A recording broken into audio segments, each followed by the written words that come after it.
The topic of today discussion is एक patient है, उसको नॉन प्रोडक्टिव कफ हो रही है पिछले 2 महीनों से। उसका ब्लड स्ट्रीक स्पूटम आ रहा है और लेफ्ट लंग के अंदर हमें 5 सेंटीमीटर का नोडल मैस नज़र आ रहा है। स्पूटम की जब हमने एग्जामिनेशन की तो हमें हाइपरक्रोमेटिक प्लियोमॉर्फिक सेल्स नज़र आ रहे हैं और स्कैंटी साइटोप्लाज्म है। तो जो प्लियोमॉर्फिक सेल्स होते हैं, हाइपरक्रोमेटिक सेल्स और स्कैंटी साइटोप्लाज्म हमें कार्सिनोमा में मिलता है और लाइकली कॉज क्या होगी? स्मोकिंग। सबसे ज़्यादा जो कॉमन कॉज है स्मोकिंग है लंग कार्सिनोमा की। बिनाइन ट्यूमर, वॉर्टन ट्यूमर आपका बिनाइन ट्यूमर होता है। अब एक एल्डरली मैन था, वो इमरजेंसी रूम के अंदर आया, उसको एक्यूट मॉडरेट एब्डोमिनल पेन है, पेट में दर्द हो रहा है, अल्कोहलिक है, एक्यूट पैंक्रेटाइटिस आपने सस्पेक्ट किया। कौन से पेयर ऑफ टेस्ट होते हैं जो कि वैल्यूएबल होते हैं जब आपने एक्यूट पैंक्रेटाइटिस को रूल आउट करना होता है? तो हम सीरम एमाइलेज और सीरम लाइपेज कराते हैं एक्यूट पैंक्रेटाइटिस के लिए। बर्न का सिनेरियो था decrease height of the action potential, hyponatraemia. Hyponatraemia के अंदर आपको जो एक्शन पोटेंशियल होती है उसकी हाइट डिक्रीज हो जाती है। हाइपोकैलीमिया के अंदर आपकी नर्व एक्साइटेबिलिटी कम हो जाती है रेस्टिंग मेम्ब्रेन पोटेंशियल के अंदर। हाइपोकैलीमिया जब आपके पोटाशियम के लेवल कम होते हैं तो नर्व्स की एक्साइटेबिलिटी कम हो जाती है। हाइपरकैलीमिया के अंदर आपकी नर्व्स ज़्यादा एक्साइटेड हो जाती हैं रेस्टिंग मेम्ब्रेन पोटेंशियल के ऊपर। जब आपके हाइपोनेट्रीमिया होता है, सोडियम कम होता है, तो एक्शन पोटेंशियल की हाइट कम हो जाती है। जब सोडियम के लेवल ज़्यादा होते हैं ब्लड में, हाइपरनेट्रीमिया के अंदर एक्शन पोटेंशियल की हाइट ज़्यादा हो जाती है। जब कैल्शियम के लेवल कम होते हैं तो एक्साइटेबिलिटी ज़्यादा हो जाती है और जब कैल्शियम ज़्यादा होता है तो सेल्स आपके लेस एक्साइटेबल हो जाते हैं। अब जो हाइपोनेट्रीमिया होता है जिसमें आपके सोडियम के लेवल कम हो जाते हैं ब्लड में, वो वॉल्यूम ओवरलोड की वजह से हो सकता है, एंटी डायूरेटिक हार्मोन की डेफिशिएंसी की वजह से हो सकता है।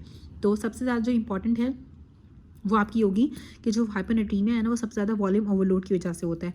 तो जो बर्न का सिनेरियो दिया हुआ था, जो एक्शन पोटेंशियल है उसकी हाइट कम हो जाती है जब आपको हाइपोनेट्रीमिया होता है। अब एक यंग फीमेल थी, उसको लिथार्जी है, गम ब्लीडिंग हो रही है, एनीमिया है, पेटिकी भी है, एपिस्टेक्सिस भी है। और जब आपने टेस्ट कराया तो हम क्या कराएंगे? बोन मैरो बायोप्सी कराएंगे। अब उसको क्या है? एक तो लिथार्जी है, ठीक है, उसका मतलब है कि उसको एनीमिया हुआ है। गम से ब्लीडिंग हो रही है, इसका मतलब है कि प्लेटलेट काउंट कम है। एनीमिया है, उसका ब्लड काउंट भी कम हुआ है। पेटिकी है, एपिस्टेक्सिस है, तो आपने उसकी बोन मैरो बायोप्सी करानी क्योंकि उसको एप्लास्टिक एनीमिया हो सकता है। 7 ईयर ओल्ड एनीमिक पेशेंट है पिछले 2 सालों से। उसकी जब आपने ब्लड इन्वेस्टिगेशन कराई तो उसका हीमोग्लोबिन 6.5 जो कि बहुत कम है। फीटल हीमोग्लोबिन उसके अंदर 97% है और जो हीमोग्लोबिन A2 थी वो उसकी 4% है। हिस्ट्री है ब्लड ट्रांसफ्यूजन की और स्प्लीन भी उसकी पैल्पेबल है, मतलब स्प्लीन भी लार्ज है, ब्लड ट्रांसफ्यूजन भी उसकी होती है। फीटल हीमोग्लोबिन उसके अंदर ज़्यादा है, हीमोग्लोबिन A2 उसकी 4% है और जो हीमोग्लोबिन है उसका वो 6.5 और 7 साल की बच्ची है, तो उसको थैलेसीमिया मेजर होगा। अब थैलेसीमिया का यहाँ पे बताया हुआ है कि जो थैलेसीमिक ट्रेट होते हैं ना, जो थैलेसीमिक अल्फा होता है उसमें आपका हीमोग्लोबिन कम होगा, हिमेटोक्रिट भी कम होता है।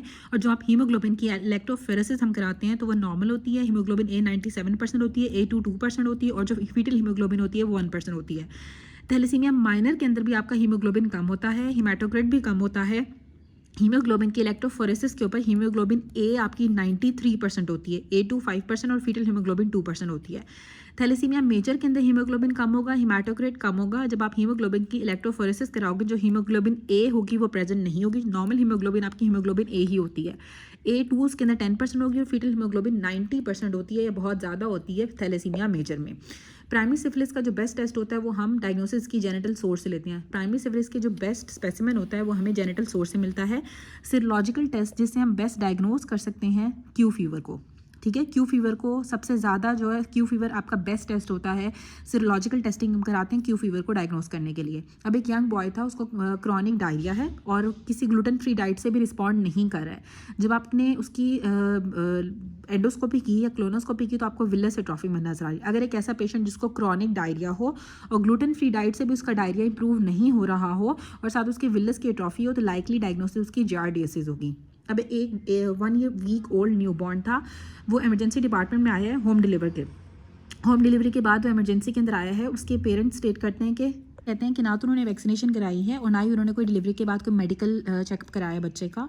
और वो कहते हैं कि ब्राइट रेड कलर का ब्लड आ रहा है उसकी रेक्टम से बच्चे के और वो बहुत ज़्यादा वीक और लेथार्जिक हुआ हुआ है। जब आपने एग्जामिनेशन की तो इन्फेंट के अनईक्वल प्यूपिल्स हैं, डायपर पे उसके ऊपर ग्रॉस रेड ब्लड आ रहा है, PT और एपिडिटी दोनों ज़्यादा हुए हैं, तो लाइकली कॉज क्या होगी? विटामिन K डेफिशिएंसी की वजह से ब्लीडिंग हो रही है। अब एक पेशेंट है, उसका एम्बिगुअस जेनिटेलिया है, कैरियोटाइप 46XX है, तो diagnosis congenital adrenal hyperplasia. Congenital adrenal hyperplasia के अंदर आपको एम्बिगुअस जेनिटेलिया मिलता है, कैरियोटाइप 46XX होता है। डेड स्पेस आपकी अनचेंज रहती है शैलो ब्रीदिंग के अंदर, ठीक है, अगर आप शैलो ब्रीदिंग करते हो तो आपकी डेड स्पेस अनचेंज रहती है। पैटर्न ऑफ ब्रीदिंग का कोई भी इफेक्ट नहीं होता है आपकी डेड स्पेस के ऊपर, तो शैलो ब्रीदिंग के अंदर आपकी डेड स्पेस चेंज नहीं होती है। अब एक पेशेंट उसको सर्वाइकल लिम्फेडिनोपैथी है, साथ उसको TB आपने सस्पेक्ट किया तो माइक्रोस्कोपिक फीचर TB का केशियस नेक्रोसिस होती है। मोनोसाइट्स ट्रांसफ़र हो जाते हैं आपके लार्ज मल्टीन्यूक्लिएटेड जॉइंट सेल्स के अंदर क्रॉनिक इन्फेक्शन के अंदर, ठीक है। क्रॉनिक इन्फेक्शन के अंदर मोनोसाइट्स कन्वर्ट हो जाते हैं मल्टीन्यूक्लिएटेड जॉइंट सेल्स में। एक फार्मास्यूटिकल कंपनी थी, वो सेल करी थी, sales representative come to your office with an foreign luxurious tour, ठीक है। अब एक फार्मास्यूटिकल कंपनी का एक सेल्समैन आया आपके पास, वो कह रहे हैं कि आपको एक बाहर का एक लग्जरियस टूर देगा और उसको ऑफर कर रहे हैं कि वो आप न्यूली लॉन्च ड्रग के बारे में बात करें और एजुकेशनल सेमिनार के ऊपर। तो आपने क्या करना है, आपने इस पॉलिसी को रिजेक्ट कर देना है पोलाइटली। उसके बाद यहाँ पे एक पेशेंट आया इमरजेंसी के अंदर, उसको वेजोडाइलेशन है और साथ हाइपोटेंशन है। इमरजेंसी के अंदर कोई ऐसा पेशेंट आओ जिसकी वेसल्स डायलेट हुई हुई हैं और साथ उसका ब्लड प्रेशर लो हुआ है, तो जो टाइप ऑफ शॉक होगा वो सेप्टिक शॉक होगा। सेप्टिक शॉक के अंदर वेजोडाइलेशन होती है, साथ हाइपोटेंशन हो जाती है, ब्लड प्रेशर आपका लो होता है। न्यूरोजेनिक शॉक कॉमनली प्रेजेंट करता है जब आपकी वेजोमोटर टोन डिक्रीज कर जाती है। न्यूरोजेनिक शॉक के अंदर वेजोमोटर टोन डिक्रीज कर जाती है। अब एक डायबिटिक लेडी थी, वो ओपीडी के अंदर आई है, उसको एक्टिनोमाइकोसिस ऑफ द जॉ हो गई है, जॉ के अंदर ड्रेनिंग एब्सेस भी और एक्टिनोमाइकोसिस है। तो फाइंडिंग्स का हमें ग्रैनुलोमा विद एब्सेस मिलती है। जब भी आपको एक्टिनोमाइकोसिस होती है तो हमें ग्रैनुलोमा विद एब्सेस मिलता है, ठीक है। डायबिटिक लेडी को एक्टिनोमाइकोसिस है जॉ की, तो ड्रेनिंग एब्सेस में हमें ग्रैनुलोमा भी मिलेगा एब्सेस के साथ। सेकेंड डे है लाइफ का, ब्रेस्ट फीडिंग बेबी है, उसको जॉन्डिस डेवलप हो गया और उसका इनडायरेक्ट ब्लूरेबिन 8.5 हो गया है, टोटल ब्लूरेबिन उसका 9 है। तो लाइकली डायग्नोसिस का फिजियोलॉजिकल जॉन्डिस होगा। फिजियोलॉजिकल जॉन्डिस जो होता है ना, वो आपको सेकंड डे के ऊपर प्रेजेंट करता है, ब्रेस्ट फीडिंग की वजह से ज़्यादा होता है, और पैथोलॉजिकल जॉन्डिस फर्स्ट डे के ऊपर ही प्रेजेंट करता है। और जो ब्रेस्ट मिल्क जॉन्डिस होता है वो 5 to 7 डे के ऊपर आते हैं। अगर तो 5 से 7 दिन के ऊपर अगर आपको बच्चे को जॉन्डिस डेवलप हो रहा है तो वो ब्रेस्ट मिल्क जॉन्डिस होगा। अगर सेकंड डे पे डेवलप हो रहा है तो वो फिजियोलॉजिकल जॉन्डिस होगा, और अगर फर्स्ट डे पे डेवलप हो रहा है तो वो पैथोलॉजिकल जॉन्डिस होता है। लेफ्ट किडनी होती है, उसके अंदर पोरोसाइड उसकी visceral layer of the Bowman's capsule पे होते हैं। नॉर्मल लेफ्ट किडनी की हिस्टोलॉजी पे पोरोसाइड्स हमें मिलते हैं visceral layer of the Bowman's capsule पे। न्यूरल क्रेस्ट सेल का डेरिवेटिव है endocardial cushion. Endocardial cushion neural crest cells का डेरिवेटिव है। बायोअवेलेबिलिटी आपको अमाउंट ऑफ ड्रग के बारे में बताती है जो आपके ब्लड में रीच करती है। एल्वुलर वेंटिलेशन का फॉर्मूला बताया हुआ है। जो एल्वुलर वेंटिलेशन होती है इसको हम रिस्पायरेटरी रेट को मल्टीप्लाई कर देंगे टाइडल वॉल्यूम में से डेड स्पेस को माइनस करके। हेरिडिटरी स्फेरोसाइटोसिस में डिफेक्टिंग प्रोटीन जो होती है वो आपकी स्पेक्ट्रिन होती है। स्पेक्ट्रिन डिफेक्टिव होती है हेरिडिटरी स्फेरोसाइटोसिस के अंदर, और हेरिडिटरी स्फेरोसाइटोसिस ऑटिसोमल डोमिनेंट डिसऑर्डर है। अर्ली वुंड हीलिंग के अंदर आपका कोलेजन 3 इन्वॉल्व होता है। जो अर्ली वुंड हीलिंग और ग्रैनुलेशन टिश्यू के अंदर आपका टाइप 3 कोलेजन इन्वॉल्व होता है, और लेट वुंड हीलिंग और वुंड स्ट्रेंथ में टाइप 1 कोलेजन इन्वॉल्व होता है। ऑफ पोर्टल ट्राइड है जो कि आपके एडजन लोब्यूल्स के अंदर जा रही है, साथ हमें बैंड्स मिल रहे हैं इन्फ्लामेशन के पोर्टल ट्राइड के दरमियान में, और जो टर्मिनल हेपेटिक वेन है उस तक जा रही है, और foci of liver cell necrosis भी नजर आ रही है थ्रू आउट द लोब्यूल्स। तो ये क्रॉनिक एक्यूट हेपेटाइटिस होगा। और जो यंग वुमन है उसने को रुबेला इन्फेक्शन हुई है 7th वीक ऑफ प्रेगनेंसी पे, तो चाइल्ड को कंजेनिटल डेफनेस होगी। अगर 7th वीक ऑफ प्रेगनेंसी के ऊपर अगर रुबेला की इन्फेक्शन होगी तो कंजेनिटल डेफनेस डेवलप हो जाती है। स्टाइटी सेंटर रेगुलेट होता है गैस्ट्रिक डायलिटेशन से। गैस्ट्रिक डायलिटेशन आपके जो स्टाइटी सेंटर हाइपोथैलेमस के अंदर उसको रेगुलेट करता है। पेशेंट है उसको टेकीकार्डिया है, एब्डोमेन उसका डिस्टेंड हुआ हुआ है, हाइपोटेंशन है, आफ्टर लेप्रोटमी के बाद तो हाइपोवोलेमिक शॉक होगा। अगर तो एक पेशेंट का ब्लड प्रेशर ज़्यादा हुआ हुआ है, ब्लड प्रेशर कम हुआ हुआ है, हार्ट रेट ज़्यादा हुआ हुआ है, साथ उसका एब्डोमेन डिस्टेंड हुआ हुआ है लेप्रोटमी के बाद, उसको हाइपोवोलेमिक शॉक होगा। मेलानोमा सबसे ज़्यादा एग्रेसिव होता है, मोस्ट एग्रेसिव ट्यूमर मेलानोमा है, और locally malignant basal cell carcinoma होता है। हिस्टोलॉजी के ऊपर अगर आपको रेटे रिजेस नजर आए, साथ न्यूक्लियर एटाइपिया हो और न्यूक्लियर प्लियोमॉर्फिज्म हो, इन्फिल्ट्रेटिंग मैलिग्नेंट एपिथेलियल सेल्स नजर आ रहे हैं, तो वेरिकोस कार्सिनोमा होगा। वेरिकोस कार्सिनोमा के अंदर हमें रेटे रिजेस नजर आती हैं, न्यूक्लियर एटाइपिया होता है, न्यूक्लियर प्लियोमॉर्फिज्म हमें मिलता है, और साथ इन्फिल्ट्रेटिंग मैलिग्नेंट एपिथेलियल सेल्स मिलते हैं। एक पेशेंट को 40 डिग्री बुखार हुआ हुआ है, साथ उसको फ्लैंक पेन है, फ्रीक्वेंसी उसकी ज़्यादा हो गई है, चिल्स हैं, साथ राय कल्चर। तो डायग्नोसिस के लिए हम ब्लड कल्चर और यूरिन कल्चर दोनों कराएंगे। यूरिन कल्चर दोनों कराएंगे। अगर तो बुखार नहीं होगा तो सिर्फ हमने यूरिन कल्चर कराना है। थायरोक्सिन की थेरेपी को मॉनिटर करने के लिए हम TSH कराते हैं। मैकेनिज्म जिससे हमें यूट्राइन फाइब्रॉइड का पता चलता है, दैट इज हाइपरप्लेजिया, ठीक है। हाइपरप्लेजिया की वजह से यूट्राइन फाइब्रॉइड डेवलप हो जाता है। डीपोलराइजेशन जो कि पी वेव से स्टार्ट होती है और QRS कॉम्प्लेक्स के बिगिनिंग तक जाती है, वो हमें ECG के ऊपर PR इंटरवल के तौर पे शो होती है। जो PR सेगमेंट होता है वो एक फ्लैट लाइन होती है आपके एंड ऑफ पी वेव से लेके स्टार्ट ऑफ QRS कॉम्प्लेक्स तक। इसको आपने PR इंटरवल और PR सेगमेंट को मिक्स नहीं करना है। जो PR इंटरवल है ना, वो आपको डीपोलराइजेशन को शो करता है, जो कि पी वेव के स्टार्ट होने से लेके QRS कॉम्प्लेक्स के स्टार्ट होने तक होता है। और जो PR सेगमेंट होता है वो एक फ्लैट लाइन होती है जो पी वेव के एंड से QRS कॉम्प्लेक्स के स्टार्ट तक होती है। जो PR सेगमेंट है वो पी वेव के एंड होने पे स्टार्ट हो रहा है, और जो PR इंटरवल है वो पी वेव के स्टार्ट होने पे ही स्टार्ट होता है।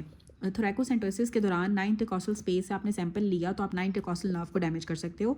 जब टेटनिक स्पैज्म होते हैं तो जो रिस्पायरेटरी रेट होता है वो ज़्यादा हो जाता है पेशेंट के अंदर, ठीक है, क्योंकि पेशेंट डिस्निक हो गया है, क्योंकि उसके आयनाइज्ड कैल्शियम कम हो गया। टेटनिक स्पैज्म के अंदर रिस्पायरेटरी रेट ज़्यादा हो गया है, वो क्यों होता है? क्योंकि उसका आयनाइज्ड कैल्शियम जो है वो कम हो जाता है। एक ट्यूबुलर स्ट्रक्चर है जिसमें स्ट्रैटिफाइड स्क्वैमस एपिथेलियम है, उसको आपने आइडेंटिफाई किया एज अ वेजाइना। कौन सी चीज़ें इसको डिफरेंशिएट करती है? जिसको डिफरेंशिएट करती है बाकी स्ट्रक्चर से, तो जो वेजाइना होता है उसके लैमिना प्रोप्रिया के अंदर इलास्टिक फाइबर्स होते हैं। नॉन प्रेग्नेंट लेडी है, उसको ऑरल ग्लूकोज टॉलरेंस टेस्ट 122 था, 1 घंटे के बाद 198 हो गया और 2 आवर्स के बाद 194 हो गया। तो डायग्नोसिस में उसको इम्पेयर्ड ग्लूकोज टॉलरेंस होगी, उसका 194 है 2 आवर्स के बाद।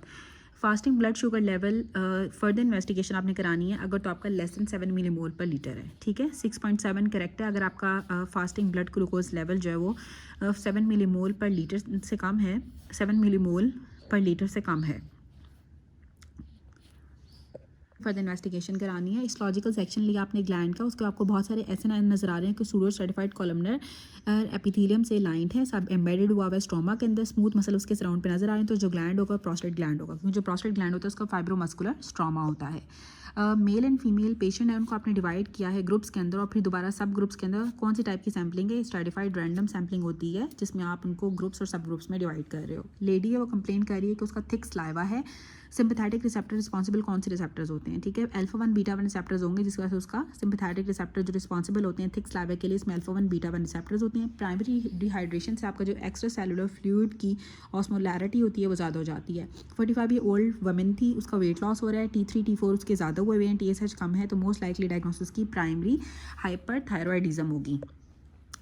वॉन विली वैन डिजीज़ है और प्लेटलेट एग्रीगेशन हुई हुई है बहुत ज़्यादा, पीटी और एपिडिटी डिरेंज्ड है, तो क्लॉटिंग फैक्टर जो इन्वॉल्व होगा फैक्टर 8 इन्वॉल्व होगा।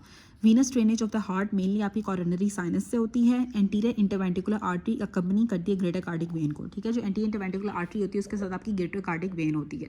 कार्डिक वेन होती है वो लैड के साथ होती है, लेफ्ट एंटीरियर डिसेंडिंग आर्टरी को अकम्पनी करती है या फिर एंटीरियर इंटरवेंट्रिकुलर ग्रूव के अंदर होती है। जो ग्रेटर कार्डिक वेन होगी उसका सम पार्ट कोर्स करता है आपके लेफ्ट और राइट वेंट्रिकल को, भी हम कहते हैं एंटीरियर कार्डिक वेन, जो कंपनी करती है लेफ्ट सर्कमफ्लेक्स आर्टरी को। जो मिडिल कार्डिक वेन होती है वो पोस्टीरियर इंटरवेंट्रिकुलर आर्टरी के साथ होती है और जो स्मॉल कार्डिक वेन होती है वो मार्जिनल आर्टरी को अकम्पनी करती है।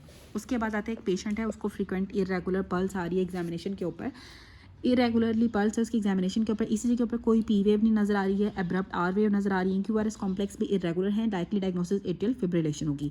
जो मोस्ट लाइकली कॉज है लेफ्ट एक्सिस डेविएशन की, ईसीजी के ऊपर वो आपकी राइट वेंट्रिकुलर डैमेज होता है। जब आपके राइट वेंट्रिकल का डैमेज हो जाता है तो आपको लेफ्ट एक्सिस डेविएशन होती है। जो लेफ्ट एक्सिस डेविएशन होती है वो लेफ्ट बंडल ब्रांच ब्लॉक के अंदर होती है, लेफ्ट वेंट्रिकल की हाइपरट्रॉफी के अंदर होती है, फिर राइट वेंट्रिकुलर डैमेज के अंदर होती है। तो जो लेफ्ट एक्सिस डेविएशन है वो राइट वेंट्रिकुलर डैमेज के अंदर होती है। जो राइट एक्सिस डेविएशन है वो राइट बंडल ब्रांच ब्लॉक के अंदर होती है, राइट वेंट्रिकुलर हाइपरट्रॉफी के अंदर और लेफ्ट वेंट्रिकुलर डैमेज के अंदर। अब एक 6 साल का की बच्ची है, उसको हिस्ट्री है कि उसको जॉइंट स्वेलिंग है, ब्लीडिंग हो रही है ड्यूरिंग सर्कम सीजन, ठीक है। 6 साल का बच्चा था, उसको जॉइंट पे स्वेलिंग भी है, उसको सर्कम सीजन के दौरान ब्लीडिंग हो रही है, एपीडीटी उसका ज़्यादा है। और कौन सा टेस्ट होगा जिससे हम कंफर्म कर सकते हैं डायग्नोसिस को? हम फैक्टर 8 ऐसे कराएंगे ताकि हम हीमोफीलिया को कंफर्म कर सकें। क्रॉनिक फंगल इन्फेक्शंस में राइनोसाइनोसाइटिस हुआ है, साथ आपने मेडिकल इरोजन है, ग्रेनुलोमा है, तो एस्परजिलोस होगी, ठीक है। एस्परजिलोस एक ऐसी फंगस होती है जिससे आपको राइनोसाइनोसाइटिस होता है, वो मीडियल इरोजन कराती है और आपको ग्रेनुलोमास भी कराती है। 19 ईयर ओल्ड बॉय है, प्रेजेंट किया इमरजेंसी के अंदर अनकॉन्शियस स्टेट में, उसकी जो ब्रेथ है उसमें फ्रूटी स्मेल आ रही है, टेम्परेचर भी बढ़ा हुआ है, पल्स भी ज़्यादा हुई हुई है, ग्लूकोज उसका 400 पे गया हुआ है, पोटाशियम नॉर्मल है, यूरिया बढ़ा हुआ है, डायग्नोसिस क्या होगी? DKA। इन्फेक्शन के कुछ दिनों के बाद जो ऑर्गेनिज्म है वो रिजाइड करता है पियर्स पैचेस के अंदर। टाइफाइड जो रिजाइड करता है 1 to 4 वीक्स तक आपके पियर्स पैचेस में। टाइफाइड आपके गाल ब्लैडर में चला जाता है और गोल्ड स्टैंडर्ड जो होता है टाइफाइड के लिए वो आपने ब्लड कल्चर कराना होता है। वायरसेस जो कि कैंसर करते हैं प्रोटोन को जीन्स के अंदर ऑल्ट्रेशन करके, वायरसेस प्रोटोन को जीन्स को ऑल्टर करके कैंसर करते हैं। रिसेप्टर जिससे हम डिटेक्ट करते हैं प्रेशर और वाइब्रेशन को, वो रफनीज रिसेप्टर्स हैं। रफनीज रिसेप्टर से हम डिटेक्ट कर सकते हैं प्रेशर को भी और वाइब्रेशन को भी। वेन जो कि ओपन होती है डायरेक्टली आपके चैम्बर ऑफ द हार्ट के अंदर, स्पेशली राइट एट्रियम के अंदर, वो एंटीरियर कार्डिक वेन है। एंटीरियर कार्डिक वेन एक ऐसी वेन है जो directly chamber of the heart के अंदर, स्पेशली राइट एट्रियम के अंदर ओपन होती है। वार्डरोब ओपन करने के बाद एक बच्चे ने कोबरा देख लिया, कोबरा स्नेक देखा और उसके फेस के ऊपर फ्लशिंग स्टार्ट होगी, तो ये रिस्पॉन्स जो होगा वो सिम्पैथो एड्रीनल रिस्पॉन्स होगा। नेक ट्राइंगल जो कि आपके सुपीरियर बेली ऑफ द ओमेहॉइड और स्टेनोक्लेडोमास्टॉइड और पोस्टीरियर बेली ऑफ डायगैस्ट्रिक के दरमियान में प्रेजेंट होता है, that is carotid triangle. Carotid triangle आपके superior belly of the omohyoid, sternocleidomastoid muscle और पोस्टीरियर बेली ऑफ डायगैस्ट्रिक के दरमियान में प्रेजेंट होता है। न्यूक्लियस जो कि एसिटाइलकोलिन प्रोड्यूस करता है ब्रेन के, that is nucleus basalis of Meynert. Sternal angle आपके T4 और T5 के दरमियान में होता है। इंटरवर्टेब्रल डिस्क जो आपकी T4 T5 के दरमियान में होती है, वहाँ पे आपका स्टर्नल एंगल होता है। जर्म सेल्स माइग्रेट करते हैं वॉल ऑफ योक सैक से। इन ट्यूमर्स जो है मेटास्टेसिस को शो करते हैं। स्केलेटल मसल की इंजरी हुई, कुछ टाइम बाद स्वेलिंग डेवलप होगी, बायोप्सी आपने कराई तो बोन टिश्यू और कैल्सिफिकेशन नजर आ रही, तो लाइकली कॉज मेटाप्लेसिया होगा। डिक्रीज पेन हो गया आपके पल्प और गम्स के अंदर इन ओल्ड एज, न्यूरोपैथिक वजह से आपके जो पल्प और गम्स के अंदर पेन कम होता है न्यूरोपैथिक वजह से। Most common site of rib fracture उसका एंगल होता है। इसकी कॉज विटामिन डी डेफिशिएंसी होती है। स्टाइफाइड स्क्वैमस एपिथेलियम आपके फेरिंग्स के अंदर होता है। न्यूट्रोफिल्स की ऑक्सीडेटिव बर्स्ट हुआ न्यूट्रोफिल्स का, तो मेन पर्पस क्या होता है इस रिएक्शन का, माइक्रोबिसिडल। ठीक है, न्यूट्रोफिल्स का जितना ज़्यादा ऑक्सीडेटिव बर्स्ट होता है वो माइक्रोबिसिडल एक्शन होता है न्यूट्रोफिल्स का। IgA की डेफिशिएंसी है बच्चे के अंदर, तो एसोसिएटेड उसको बहुत सारी respiratory chest repeated chest infection हो सकती हैं। जो IgE के जो रिसेप्टर्स होते हैं वो आपकी किन सेल्स पे प्रेजेंट होते हैं, बेसोफिल्स पे प्रेजेंट होते हैं। IgE के रिसेप्टर्स बेसोफिल्स पे प्रेजेंट होते हैं। फेगोसिटिक एक्टिविटी जो होती है इसमें आपके पॉलीमॉर्फोन्यूक्लियर सेल्स इन्वॉल्व होते हैं। ठीक है, पॉलीमॉर्फोन्यूक्लियर सेल्स इन्वॉल्व होते हैं फेगोसिटिक एक्टिविटी के अंदर। और जो सिनेरियो दिया हुआ था एक चाइल्ड का, उसको बुखार हुआ है, ब्लड प्रेशर उसका लो है, एरिथेमेटस रैश नजर आ रहा है फेस और लिम्स के ऊपर। ऑल दीज फाइंडिंग्स डेवलप हुई हैं 24 आवर्स के अंदर। तो लाइकली कॉज क्या होगी, एरिथ्रोजेनिक टॉक्सिन। ठीक है, अब क्या होता है कि अगर आपको ब्लड प्रेशर लो हुआ हो, साथ आपको सूडोमोनास प्रोड्यूसिंग शॉक होगा तो एंडोटॉक्सिन होगा। ब्लीडिंग है, साथ ब्रूज है, डायरिया है, फूड पॉइजनिंग है, शिगेला हो सकता है, स्टाफ और इसकी फूड पॉइजनिंग हो सकती है, एंटेरोटॉक्सिन होगा। टॉक्सिक शॉक सिंड्रोम के अंदर क्या होता है, एरिथ्रोजेनिक टॉक्सिन होता है और more involve as compare to exotoxin. Streptococcal toxic shock syndrome के अंदर एरिथ्रोजेनिक टॉक्सिन या फिर पायोजेनिक टॉक्सिन होगा कि एक बुखार हुआ, ब्लड प्रेशर उसका लो हो गया, रैश डेवलप हो गया फेस के ऊपर, लिम्स के ऊपर, तो ये डेवलप हुआ है विदिन 24 आवर्स अगर डेवलप हुआ है तो ये एरिथ्रोजेनिक टॉक्सिन होगा। उसके बाद क्या होगा, बिलो नी एम्पुटेशन आपने किया, आफ्टर सम टाइम उसको मल्टीपल नोड्यूल्स डेवलप हो गए स्टम्प के ऊपर, what is likely cause, neuroma. ठीक है, अगर आपने बिलो नी एम्पुटेशन किया उसके बाद उसको जो स्टम्प था उसके ऊपर उसको बहुत सारे नोड्यूल्स डेवलप हो गए तो उसको न्यूरोमास डेवलप हो गए हैं। टिश्यू ट्रॉमा की वजह से आपकी क्लॉटिंग हो जाती है ब्लड की। लाइक इनिशियल इवेंट क्या होगा, आपके एंडोथेलियल डैमेज होता है। टिश्यू ट्रॉमा के अंदर जब आपकी क्लॉटिंग होती है वो इसलिए होती है, सबसे पहले क्या होगा, आपके एंडोथेलियम का डैमेज होता है। न्यूरोजेनिक शॉक के अंदर आपकी जो पेरिफेरल वेस्कुलर रेजिस्टेंस होती है वो कम हो जाती है, वेजोमोटर टोन आपकी कम हो जाती है। एंडोटॉक्सिन आपकी कॉम्प्लीमेंट की एक्टिवेशन करते हैं। इन्फ्लामेशन, लिवर के तीनों जोन्स की इन्फ्लामेशन हो जाए, साथ वाइड स्प्रेड नेक्रोसिस होती है, क्या होगा, फल्मिनेंट हेपेटाइटिस। फल्मिनेंट हेपेटाइटिस के अंदर लिवर के तीनों जोन्स की इन्फ्लामेशन हो जाती है, साथ आपको वाइड स्प्रेड नेक्रोसिस होती है। AST ALT दोनों के लिए आपको विटामिन B6 की ज़रूरत होती है। एस्पार्टेट ट्रांसएमिनेज और एलेनिन ट्रांसएमिनेज दोनों के लिए विटामिन B6 की ज़रूरत होती है। वुमेन जो हार्मोन रिप्लेसमेंट थेरेपी ले रही होती हैं, हर सिस्टर को अगर कैंसरनोमा द ब्रेस्ट हुआ है तो उसको भी ब्रेस्ट कार्सिनोमा हो सकता है। ठीक है, जो हार्मोन रिप्लेसमेंट थेरेपी लेती हैं उनको ब्रेस्ट कार्सिनोमा का रिस्क होता है, ब्रेस्ट कैंसर डेवलप हो सकता है। मोस्ट कॉमन ओरिजिनेटिंग साइट क्या है पल्मोनरी एम्बोलिज्म की, दैट इज फेमरल वेन। सबसे ज़्यादा जो पल्मोनरी एम्बोलिज्म होता है फेमरल वेन से होता है। पल्मोनरी एम्बोलिज्म की जो साइट होती है सबसे ज़्यादा पल्मोनरी वेन होती है। जो DVT होती है वो सबसे ज़्यादा पॉप्लेटल आर्टरी के अंदर होती है और फिर फेमरल आर्टरी के अंदर होगी। जो पल्मोनरी एम्बोलिज्म है लंग्स के अंदर वो पल्मोनरी आर्टरी की वजह से होता है। ठीक हो गया, जो पल्मोनरी एम्बोलिज्म है उसकी जो साइड का जो थ्रोम्बस होगा फेमरल वेन से आता है और लंग्स के अंदर पल्मोनरी आर्टरी को इन्वॉल्व करता है। और जो DVT होती है वो सबसे ज़्यादा आपकी पॉप्लेटल आर्टरी में होती है एंड देन फेमरल वेन के फेमरल आर्टरी के अंदर। जो वेंटिलेशन परफ्यूजन मिसमैच हो जाता है COPD के अंदर। 25 से 30% फैट हमारी डाइट के अंदर रिक्वायर्ड होती हैं। हार्ट फैट्स को यूज़ करता है at basal level for energy के लिए। ठीक है, बेसल लेवल के ऊपर हार्ट फैट्स को यूज़ करता है एनर्जी के लिए। केस था क्रॉनिक स्मोकर है, ऑक्सीजन थेरेपी, इससे उसको सडन ऑनसेट डिस्निया डेवलप हो गया। जब उसको सडन ऑनसेट डिस्निया डेवलप हो गया तो उसको स्पॉन्टेनियस न्यूमोथोरैक्स डेवलप हो गया। यू वेव हमें ECG के ऊपर शो करती है कि आपका पोटाशियम के लेवल कम है, वो फेरस सल्फेट ले रही है तो उसको फॉलिक एसिड की डेफिशिएंसी डेवलप हो सकती है। किस स्टेज के ऊपर आपने माइटोसिस जो होती है वो स्टॉप हो जाती है to see the chromosomes at equatorial plane. Metaphase के लेवल के ऊपर माइटोसिस स्टॉप हो जाती है ताकि क्रोमोसोम्स आपके इक्वेटोरियल प्लेन के ऊपर होते हैं। एडवर्स ब्लड ट्रांसफ्यूजन रिएक्शन होता है जब आप A पॉजिटिव ब्लड आप A नेगेटिव ब्लड को लगा देते हो। AB नेगेटिव को जब आप A पॉजिटिव ब्लड लगा दोगे तो एडवर्स ट्रांसफ्यूजन रिएक्शन डेवलप हो जाता है। जब भी आप पॉजिटिव ब्लड किसी नेगेटिव को लगाओगे तो एडवर्स ट्रांसफ्यूजन रिएक्शन डेवलप हो जाएगा। केस ऑफ एनाफाइलेक्सिस के अंदर आपने सबसे पहले एपिनेफ्रीन देनी होती है। सिनेरियो ऑफ एक्रोमेगैली था, डिस्टर्बेंस जो कि वो GnRH और सोमैटोस्टैटिन में होती है। लिम्फेटिक ड्रेनेज डिक्रीज हो जाती है हेमरेज में। 25 ईयर ओल्ड मेल था, उसको पॉलीसिस्टिक किडनी डिजीज़ है। जो पॉलीसिस्टिक किडनी डिजीज़ होती है जो अडल्ट के अंदर होती है वो ऑटोसोमल डोमिनेंट होती है होती हैं। इसमें आपकी वॉन विलियन डिजीज़ आती है, सूडो हाइपोपैराथायरॉयडिज्म आता है, डिस्ट्रोफिया मायोटोनिका आता है, ऑस्टियोजेनेसिस इम्परफेक्टा ऑटोसोमल डोमिनेंट है, ओज़लर्स वेबर्स और ऑटोसोमल डोमिनेंट है। Marfan syndrome, intermittent porphyria, neurofibromatosis, achondroplasia, adult polycystic kidney disease, Noonan syndrome, tuberous sclerosis, hypercholesterolaemia, Huntington's disease, hypertrophic obstructive cardiomyopathy, hereditary spherocytosis, hereditary non polyposis coli and hereditary haemorrhagic telangiectasias, these are all autosomal dominant diseases. Sarcoma था, उसको आपने treat किया radiation therapy से। कुछ time के बाद skin के ऊपर अल्सरेशन डेवलप हो गई है, कॉन्ट्रैक्चर बन गए हैं, तो ये लाइकली कॉज क्या होगी, एंड आर्ट्राइटिस ऑब्लिटरेंस की वजह से एंडाइटिस ऑब्लिटरेंस उसको डेवलप हो गया, जिसकी वजह से उसको अल्सर डेवलप हो गया स्किन का और कॉन्ट्रैक्चर डेवलप हो गया। राइट एंड लेफ्ट किडनी का जो डिफरेंस होता है वो स्ट्रक्चर ऑफ हाइलम का, स्ट्रक्चर्स जो हाइलम के प्रेजेंट होते हैं उसके डिफरेंस हम डिफरेंशिएट करते हैं राइट एंड लेफ्ट किडनी को। क्वेश्चन अबाउट न्यूबॉर्न लिवर होगा तो 5% बॉडी वेट बनाता है न्यूबॉर्न का liver. Insulin does what as primary action, insulin आपके पोटाशियम्स को आपके सेल के अंदर लेके जाती है। जो प्राइमरी एक्शन है वो रिडक्शन करती है ग्लूकोज लेवल को और यूटिलाइजेशन करती है ग्लूकोज की बाय द टिश्यूज़। और जो इमीडिएट एक्शन होता है पोटाशियम को अंदर लेके जाती है सेल्स के। और इंटरमीडिएट एक्शन के अंदर ये प्रोटीन सिंथेसिस करती है और डिलेड एक्शन के अंदर लाइपोजेनेसिस करती है। योर स्टैंडर्ड डेविएशन 10 हो तो परसेंटेज वैल्यूज हाई होंगी देन 70 84%, ठीक है। What percentage of values will be higher than 70 तो 84% होगा। Which cells of liver are derived from endoderm, hepatocytes आपके एंडोडर्म से डिराइव्ड होते हैं। इनाइनिंग गैप को हम डिफाइन करते हैं जिसमें आप मेड एनाइंस और केटाइंस का डिफरेंस लेते हो। गैप जंक्शन आपके कार्डिक मसल्स के अंदर प्रेजेंट होते हैं। Myogenic generation of rhythm and striated muscles, ठीक है, कार्डियोजेनिक होते हैं। कार्डियोजेनिक में के अंदर क्या होगा, मायोजेनिक जनरेशन होती है रिदम की और स्टाइलेटेड मसल्स होंगे। सिनेरियो दिया हुआ था एसिड बेस बैलेंस का जिसमें बाइकार्बोनेट आपका 24 है, partial pressure of carbon dioxide बढ़ा हुआ है, तो अनकम्पनसेटेड रिस्पिरेटरी एसिडोसिस होगी। एंटीबॉडी जो हमें सेकेंडरी इम्यून रिस्पॉन्स में मिलती है वो आपकी IgG होती है। एक्यूट इम्यून रिस्पॉन्स के अंदर IgM होगी और बाद में आपको IgG मिलती है। हाइपोथायरॉयडिज्म की वजह से आपका सीरम कोलेस्ट्रॉल लेवल बढ़ जाता है। जब आपके थायराइड के लेवल कम होते हैं तो कोलेस्ट्रॉल बढ़ जाता है। Left supra renal vein drain करती है लेफ्ट रीनल वेन के अंदर, ठीक है। जो लेफ्ट सुप्रा रीनल वेन है वो लेफ्ट रीनल वेन के अंदर ही ड्रेन करती है। डॉर्सल रूट गैंग्लियन में होती है वो सूडो यूनिपोलर होते हैं। स्टोन आपकी सलाइवरी ग्लैंड के अंदर है, उसकी वजह से आपकी ग्लैंड का साइज डिक्रीज हो गया तो उसको एट्रोफी डेवलप हो गई है। 8% ब्लड लॉस हुआ 30 मिनट्स के बाद, तो ब्लड प्रेशर उसका नॉर्मल है। ब्लड लॉस आपका वेन से होगा। अगर आपका वेन से ब्लड लॉस हो रहा है और 8% ब्लड लॉस हो रहा है और 30 मिनट के बाद भी अगर आपका ब्लड प्रेशर नॉर्मल है तो वेन से ब्लड लॉस हुआ है।